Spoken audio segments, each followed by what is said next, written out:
Hello বন্ধুগণ, তোমরা কেমন আছো? আশা করি ভালো আছো। আমিও ভালো আছি। সেনলাবণী ব্লগে তোমাদের স্বাগতম। তো আজকে রান্না করব নিরামিষ খিচুড়ি।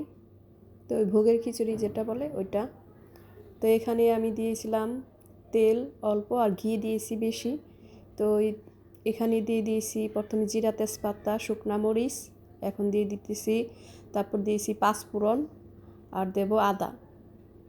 তো এখানে সব রেডি করে নিয়েছি। সবজিও রান্না করব আর খিচুড়ি রান্না করব। তো সব জোগাড় করে নিয়েছি।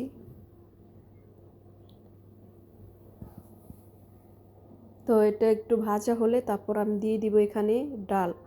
এখানে মুগ ডাল ভাজি নেই, আগে ভালোভাবে ধুয়ে নিয়েছি, তারপর আর কি তেলে ভাজবো। আগে ভাজি নিই আমি।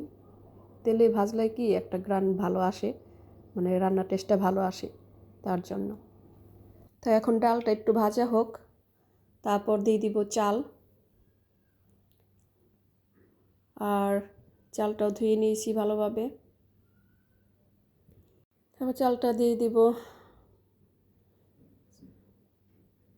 এখানে চাল তোমরা সিদ্ধ চালও দিতে পারো, আবার পোলাও চালও দিতে পারো, যার যেটা ভালো লাগে। তো সবজিগুলোও দিয়ে দিলাম। সবজি অল্প দিয়েছি, আর সবজি আলাদা রান্না করব।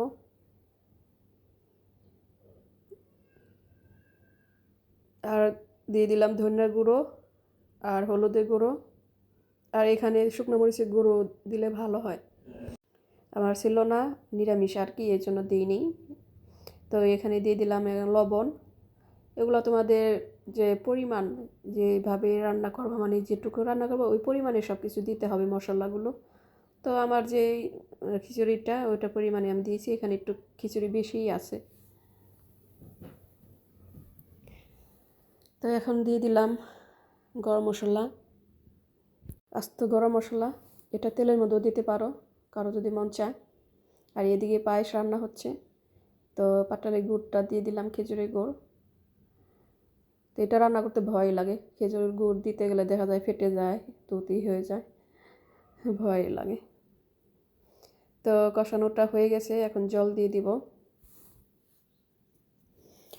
আর জলটা একদম পরিমাণ মতন দিতে হবে, যাতে বারে জল না দিতে হয়, তাহলে টেস্ট ভালো আসে না। খিচুড়ির একটাই আছে কি, মানে একবারে জলটাই দিতে হবে। দেখা যায় পরে আবার অনেকে জল দেয়, ওটা ভালো লাগবে না খেতে। আর এই নিরামিষ খেতে কিন্তু, মানে খিচুড়ি খেতে এত অসাধারণ হয়, গ্রানটাই তো মানে অন্যরকম একদম। এটা কোনো পেঁয়াজ রসুন দেওয়া হয় না, তারপর গ্রানটা এত সুন্দর আসে, মানে মানে দেখা যায় একখানে রান্না করলে আরেক ওখানে জায়গা, এত সুন্দর হয়। আর এদিকে পায়েসটা হয়ে গেছে। তো এই তো বলক এসে গেছে, এখন কাঁচামরিচ দিয়ে দিব। তারপর আর একটু শুকালে তারপর জালটা কমিয়ে আস্তে আস্তে রান্না করব। প্রথম জালটা বাড়িয়ে দিতে হবে জলটা একটু শুকানোর জন্য। যখন জলটা শুকিয়ে আসবে তখন জালটা কমিয়ে, এই যে যেমন হয়ে গেছে গা, এখন মানে আস্তে আস্তে কমিয়ে তারপর রান্না করবো। আর দেখেছ খিচুড়িটা কত সুন্দর হয়েছে, খেয়ে তো কিন্তু খুবই সুস্বাদু হয়েছিল। আর এমনিতেই ভগবানের প্রসাদ রান্না করলে এমনিতেই মজা হয়। তো সব কিছু একদম পারফেক্ট ছিল, লবণ টবণ এটা কোনো চেকে টুকে দেখা হয়নি, সব কিছু পারফেক্ট হয়েছে।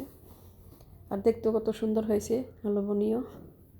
তো তোমরা এইভাবেই রান্না করতে পারো। এইভাবে শুধু যে ভগবানের ভোগ দেওয়া হবে তা না, এমনিতেও রান্না করে খাওয়া যায়, আমরা খাই, কারণ এটা গ্রানটা ভালো লাগে অনেক।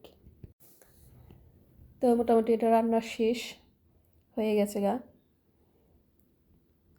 তার ভিডিওটা যদি ভালো লাগে তোমাদের, তাহলে অবশ্যই লাইক কমেন্টস দিবে, আর একটা সাবস্ক্রাইব করে দিবে, তাহলে নতুন নতুন ভিডিও পাবে।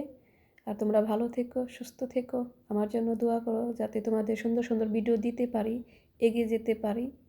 আর তোমরা সাপোর্ট করলেই আমিও খুশি হই।